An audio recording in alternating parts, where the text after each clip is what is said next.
Pwrpas Arloesi Gwynedd Wledig yw ceisio darganfod atebion arloesol i broblemau sy'n wynebu cymunedau gwledig Gwynedd. Un broblem amlwg i nifer yw bod dim siop yn agos i nhw os ydyn nhw'n byw mewn pentref bach gwledig. Mae Llanystumdwy a Llandwrog yn esiamplau o'r rheini. I ateb yr her, buon ni'n meddwl am syniadau gwahanol, a meddylion ni'n y diwedd, does dim angen meddwl am rhywbeth technegol o gwbl. Do'n ni wedi cadw fo'n syml, adeiladu cwt bach fel hyn, ac yn gwerthu amrywiaeth o gynnyrch lleol, ffres a chanoliadwy i'r gymuned ac unrhyw ymwelwyr sydd yn pasio heibio. Oedden ni'n meddwl gael un am bod does am siop yn yr ardal, a sef di bod ys dipyn. A oedden ni'n meddwl bod yn rhywbeth neis i gael pobl draw, felly gael peint ar ffordd hefyd. Neu, os di plant isio rhywbeth sweet, a felly, dyn nhw'n chi dod yma a gael hynna. So, mi gafon ni artist lleol, Iestyn, i helpu efo'r dylunio, a mi ddaru plant yr ysgol oedd yma helpu i liwio fe fewn ac ati. Mae wedi cael ei dylanwadu gan 2 aelod o'r pentra sy'n efo ni. Will Sam a i frawd o Arloesi Gwynedd, wedyn oedd yn artist ei hun, wedyn cael ei beisio ar hynny mewn ffordd. Dyna di'r ysbrydoliaeth. Farwr i ydy'r athro a'r artist Arloesi Gwynedd.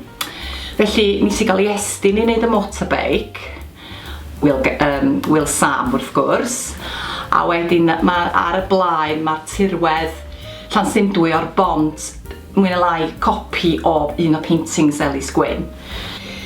Yn Llandwrog, o'n isio fo fod yn fatha bywyd llonydd still life y cynnyrch, a wedyn oedd Tegid isio rhoi elfen Celtaidd, lle ar un wal mae'n fatha elfennau Celtaidd. Ond be es i fewn i'r ysgol efo'r plant oedd darluniau Iwan Bala, Meinir Matthias, elfen o'r protest lle. Oedd y plant yn hoffi hynny'n fawr iawn. Hefyd, dwi'n meddwl bod yna Saunders Lewis yn rwla ar y llun.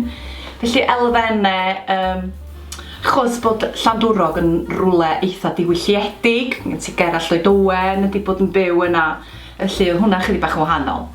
Ella fwy lliwgar hefyd, achos oedd y lliwiau, o'n i'n cael mwy o rhyddid efo'r lliwiau, dwi'n meddwl, yn Llandwrog, ac oedd Iestyn eisiau lliwiau fod yn fwy tawel. Oedd ni'n fel just gweithio, a wedyn oedd Catrin, person sy'n neud y celf efo ni, yn dweud ydych chi eisiau peintio shed, a oedd ni'n gyd rili eisiau neud achos oedd o'n rhywbeth gwahanol fydd ni'n gallu neud. Nes i peintio'r dipyn bach o'r tai ac yr mynyddoedd, cos mae'r fel siop yn ganol yr pentraf ac fel fo'n special i'r pentraf. Mae'r ymateb wedi bod yn dda iawn i ddigwyr. Mae wedi bod yn heriol trio cadw stoc yn y dechrau, oherwydd oedden ni'n gwybod beth ni'n mynd i werthu, a da ni'n cael pobl yn gofyn i stocio pethau. A mae wedi bod yn ôl iawn. Mae'n anodd stocio cynnyrch ffres oherwydd ti'n trio defnyddio darparwyr lleol, ond os da ni'n mynd gwerthu hynny, wel, da ni ar ein collad, a wedyn da ni'n mynd i wneud collad, so da ni'n gorfod defnyddio cynnyrch mwy long life math o beth. Ddim yn broblem, achos mae cigydd a bara lleol y gael yn griciad, ond mae hwn yn fwy hyrwyddo llefrith, pick-up lines a felly. Gweithio dda fo pobl ddwad yn cerdded, isio botol ddŵr neu botol o goch yn fynnag. Yna'n gweithio dda. Dwi wedi cael yr marmalade, y toilet roll, yr llefrith a'r orange juice. Dwi wedi cael y cheesecake a'r sydd afal.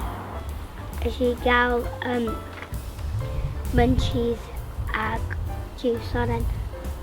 Nes i gael chocolate. Nes i gael yr dipyn bach chocolate ac sydd oren a sydd afal. Dewch draw i'r cwm!